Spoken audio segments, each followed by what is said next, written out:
ব্যবসায়ী সুদীপ্ত ঘোষ আমরা দেখিয়েছিলাম আপনাদের ক্লোজ সার্কিট ক্যামেরার ফুটেজ দেখাচ্ছে আবাসনের ভিতরে ঢুকে কিভাবে তার ঘরের মধ্যে ঢুকে তাকে বেধড়ক মারধর করা হচ্ছে। এখানে শেষ নয়, মারতে মারতে তাকে বাইরে নিয়ে আসা হয়, রাস্তায় তাকে ধরে রাখা হচ্ছে, মাঝে মধ্যেই তাকে মারা হচ্ছে, এরপরে তাকে টোটোয় তুলে নিয়ে যাওয়া হবে। কারা নিয়ে গেল? 5 জন। পুলিশে এফআইআর করেছেন। 5 জনের মধ্যে থেকে মূল যে অভিযুক্ত অর্পণ দত্ত, সেই অর্পণ দত্তই তো গায়েব, তাকে তো এখনো গ্রেপ্তারই করা যায়নি। কিন্তু কেন? শঙ্কর রাউত সহ 5 জনের বিরুদ্ধে থানায় অভিযোগ করেছিলেন সুদীপ্ত ঘোষ, 3 জন গ্রেপ্তার, মূল অভিযুক্ত অর্পণ দত্ত এখনো গ্রেপ্তার নয়। কেন? কোথায় অর্পণ দত্ত?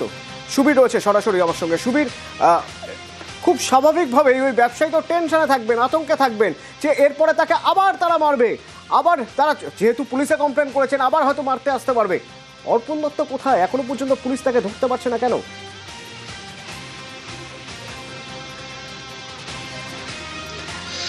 দেখো অতনুদা, এই যে গোটা বিষয়, অর্থাৎ এই যে মানে মারধর করার আগের দিন অর্পণ দত্ত এই ব্যবসায়ী সুদীপ্ত ঘোষকে ফোন করে এবং তাকেও সেই ক্লাবে যাওয়ার জন্য বলে। যখন সে রাজি না হয় তারপরেই কিন্তু তার আবাসনে গিয়ে দলবল নিয়ে গিয়ে তাকে মারধর করে, তাকে টানতে টানতে নিচে নামিয়ে তাকে রাস্তার মধ্যে মারধর করে তাকে টোটোতে করে নিয়ে যাওয়া হয়। এবং তারপরেই এই যে মারধরের ঘটনা, ব্যবসায়ীকে মারধরের ঘটনায় 5 জন অর্থাৎ শঙ্কর রাউত সহ 5 জনের নামে কিন্তু অভিযোগ দায়ের করা হয় বহনগর থানায়। ইতিমধ্যেই গত পরশুদিন এবং গতকাল রাত্রিবেলা গোপন অভিযান চালিয়ে মোবাইল লোকেশন ট্র্যাক করে বহনগর থানার পুলিশ 3 জনকে গ্রেপ্তার করেছে। রাহুল যাদব, আয়ুষ কুণ্ডু এবং পাশাপাশি অরিত্র দাস। পাশাপাশি তোকে জানি না কি মূল অভিযুক্ত, যেখানে দেখা যাচ্ছে অর্পণ দত্ত, যার নেতৃত্বে গোটা ঘটনা ঘটেছে, সে কিন্তু এখনো পর্যন্ত ফেরার রয়েছে। তার খোঁজে তল্লাশি চালাচ্ছে বহনগর থানা পুলিশ। পাশাপাশি শঙ্কর রাউত, যে তৃণমূল নেতা যার বিরুদ্ধে অভিযোগ, তিনি কিন্তু গোটা বিষয় অস্বীকার করে তিনি বলছেন যে ঘটনার সময় কিন্তু তিনি উপস্থিত ছিলেন না ঘটনাস্থলে। পাশাপাশি তিনি বলছেন যে তার নাম ভাঙিয়ে বিভিন্ন জায়গায় কাজ করে তিনি কিন্তু তার নাম ভাঙিয়ে এই ধরনের বিভিন্ন লোকের থেকে টাকা পয়সা কিন্তু আত্মসাৎ করতো, এমনটাই কিন্তু অভিযোগ এনেছেন শঙ্কর রাউত। এবং এই ঘটনার মূল অভিযুক্ত যিনি রয়েছেন অর্পণ দত্ত, তিনি এখনো পর্যন্ত অধরা। তার খোঁজে তল্লাশি চালাচ্ছে বহনগর থানার পুলিশ।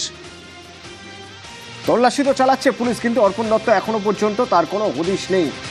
শঙ্কর রাউত অভিযুক্ত তৃণমূল নেতা, তার বক্তব্য তো শোনাবো, তবে তার আগে যে কতটা টেনশনে রয়েছেন ওই ব্যবসায়ী একবার শোনাবো, শুনুন।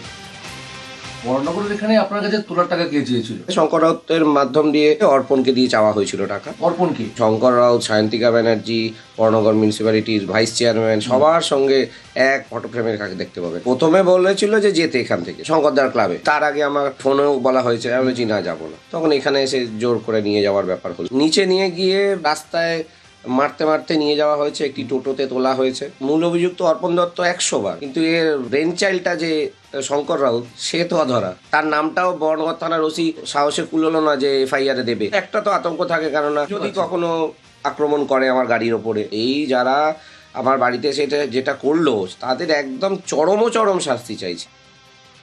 শঙ্কর রাউতের সঙ্গে আমরা যোগাযোগ করেছিলাম আগেই, তিনি আগেই অভিযোগের কথা অস্বীকার করেছিলেন।